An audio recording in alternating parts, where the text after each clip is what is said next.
Okay, so this without form and void is this chaotic, and it's a hard thing to get a grip on, you know, what exactly this means. But I can give you another kind of example of how you would experience the formless chaos of potential in your own lives, and even how the order that you currently inhabit can dissolve into that. And you know, in Dante's Inferno, when he outlined the levels of hell, so Dante was trying to get to the bottom of what constituted evil, really, in this representation. So it's a work of psychology, and he was thinking, well, there are various ways to behave reprehensibly, but there's a hierarchy of reprehensible behavior, and there's something absolutely the worst at the bottom. And Dante believed that it was betrayal. And I think that's right, because, you know, one of the things that enables long-term cooperation, peaceful cooperation between people is trust. And I would also say that trust is the fundamental natural resource. There's been some very good books written on the economic utility of trust, for example, and societies where the default economic presupposition between trading partners is trust tend to be rich, even if they don't have any natural resources. And you can see that, for example, with what happened with eBay, which I think was a kind of miracle, because what should have happened with eBay was that you sent me junk and I sent you a check that bounced, right? And that was the end of eBay.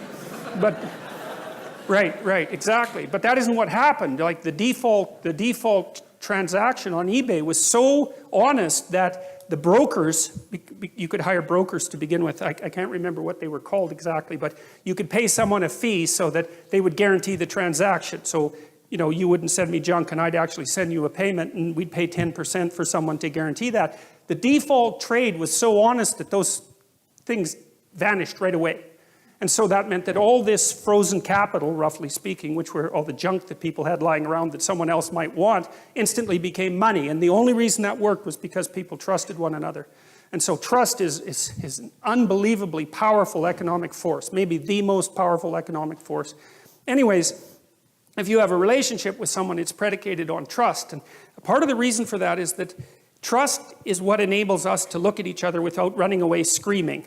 And what I mean by that is that if I trust you, then I don't have to take into account how complicated you are, because you're horribly complicated. You know, I think chimpanzee full of snakes, that's what a human being is. And as long as you'll do what you say you'll do, then I can take you at your word, and your word simplifies you, and you can take me at my word, and my word simplifies you, and then we can act like we understand each other even though we don't. But then if that trust is betrayed, then all the snakes come forth very, very rapidly. And so all of you, I suspect, have been betrayed one way or another. And so what happens, if you're in a relationship with someone and you trust them, then you make certain assumptions about the past, and you make certain assumptions about the present, and you make certain assumptions about the future. And everything's stable, and so you're standing on solid ground. And the chaos, it's like you're standing on thin ice. The chaos is hidden. The shark beneath the waves isn't there. You're safe. You're in the lifeboat. But then if the person betrays you, like if you're in an intimate relationship and the person has an affair and you find out about it, then you think one moment you're one place, right? You're where everything is secure because you've predicated your perception of the world on the axiom of trust. And the next second, really, the next second, you're in a completely different place. And not only is that place different right now, the place you were years ago is different, and the place you're going to be in the future, years hence, is different. And so all of that certainty, that strange certainty that you inhabit, can collapse into incredible complexity. And you say, well, if someone betrays you, you think, well, okay, who were you? Because you weren't who I thought you were, and I thought I knew you, but I didn't know you at all.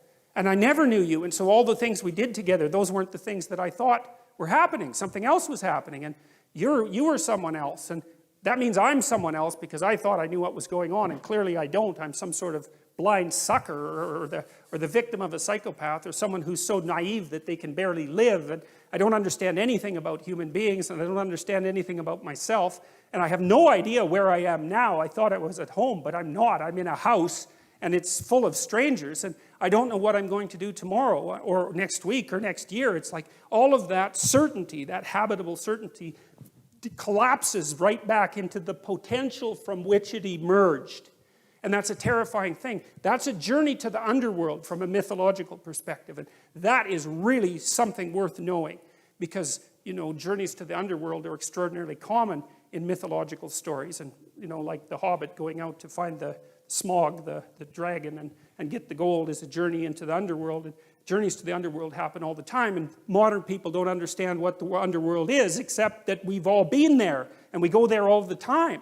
And we go there every time the solidity and stability of the world that we've erected, at least partly through our speech, is shattered because, well, some sort of snake appears. That's another way of thinking about it, and it's a really good way of thinking about it because, you know, no matter how carefully you construct the little habitable area that's around you, there's always something you didn't take into account, and there's always something that can pop up its head and do you in and make you aware of your mortality and age you for that matter, or even kill you. And that's the permanent situation of life, which is part of the reason why I think the story of Adam and Eve, for example, is archetypal. It's because we do inhabit walled gardens, right? Because a walled garden is half structure, society, and half nature. That's what a walled garden is. And a walled garden is a place of paradise and warmth and love and sustenance, but it's also the place where something can pop up at any moment and knock you out of it. And I think part of the reason that that story exists at the beginning of this collection of books is because it explains the eternal situation of human beings. We're always in that situation. We're in a walled garden, or we bloody well hope we are. But there's always a snake. And then it's even worse, because if there is a snake, we're exactly the sort of creatures who are going to do nothing but go and interact with that snake the second that we can manage it. You know, it's definitely the case that if you want a human being to muck around with something, the best thing to do is to tell them not ever to do it, have anything to do with it, which is, of course, something you know if you have teenagers.